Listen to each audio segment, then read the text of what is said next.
Senhor Presidente, senhores membros do Governo, senhoras e senhores deputados, com quase 2.500 doentes Covid em internamento e mais de 300 em unidades de cuidados intensivos, o Serviço Nacional de Saúde sofre hoje uma pressão superior àquela que viveu na primeira vaga da pandemia. Em abril, atingimos máximos de 1.300 internados e 270 em cuidados intensivos. Estamos, desde outubro, a superar estes números.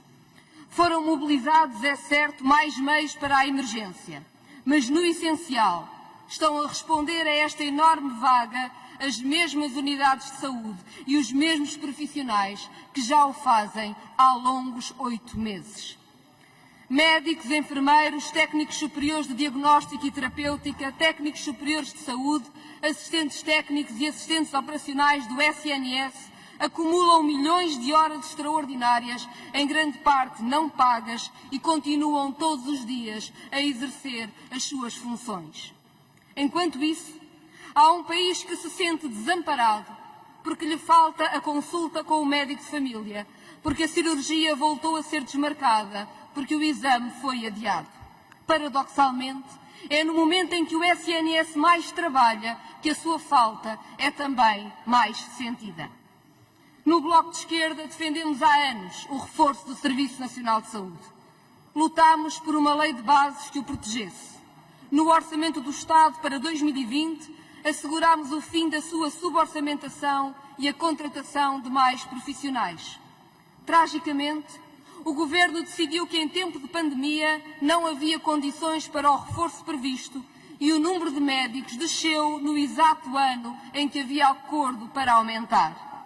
Ainda é possível fazer melhor? Seguramente. E o reforço do Serviço Nacional de Saúde é a prioridade das prioridades para o Bloco de Esquerda. Mas esta pandemia exige um esforço para o qual nenhum serviço de saúde, por forte que seja, e o português, com todas as suas dificuldades, é dos mais fortes, estava inteiramente preparado. Por isso defendemos logo em março, quando o primeiro estado de emergência foi decretado, que toda a capacidade de saúde existente em Portugal fosse integrada no Serviço Nacional de Saúde. Aliás, a Lei de Bases da Saúde prevê expressamente que em epidemia os privados fiquem ao serviço do Estado. A anterior Lei de Bases, feita pela direita, já dizia o mesmo. Mas entre o mercado ou a saúde, a direita escolheu sempre o mercado. E, infelizmente, até agora, o Governo também não teve a coragem de impor o interesse público. Enquanto os profissionais do Serviço Nacional de Saúde ficam exaustos, os grandes grupos privados da saúde, que fecharam urgências, hospitais e clínicas, mandaram pacientes com Covid para os hospitais públicos, colocaram médicos e enfermeiros em lay-off, estes mesmos grandes grupos privados da saúde regateiam com o Governo o pouco apoio em troca de generosos pagamentos. Ontem mesmo, em audição no Parlamento, a Ministra da Saúde afirmou que os privados não têm resposta para doentes Covid. Meses de negociação e do lado dos privados só ganância e irresponsabilidade.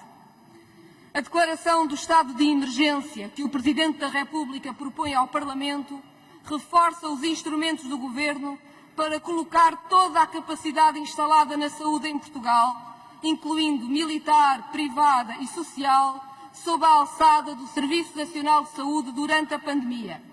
O Governo pode fazê-lo mesmo sem acordo e deve fazê-lo. Já o devia ter feito. O Bloco de Esquerda vai abster-se nesta votação. Viabilizamos o estado de emergência por 15 dias para que não faltem ao Governo mecanismos para responder à pandemia. Viabilizamos porque registamos que foram retirados deste decreto todas as limitações abusivas de direitos sindicais e dos trabalhadores que criticámos no passado. Viabilizamos, finalmente, porque limitações ao direito de circulação não devem ser feitas por mera autoridade administrativa. Na pandemia não há suspensão da democracia.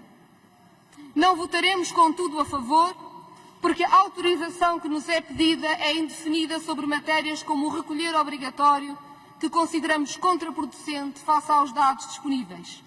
Não é explicável que se impeça de andar na rua à noite quem se vê obrigado a usar metros e autocarros cheios durante o dia para ir trabalhar.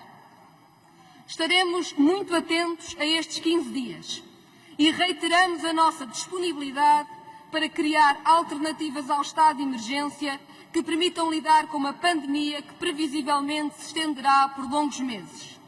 Recusamos a banalização do estado de emergência e estranhamos a ausência do Primeiro-Ministro neste debate.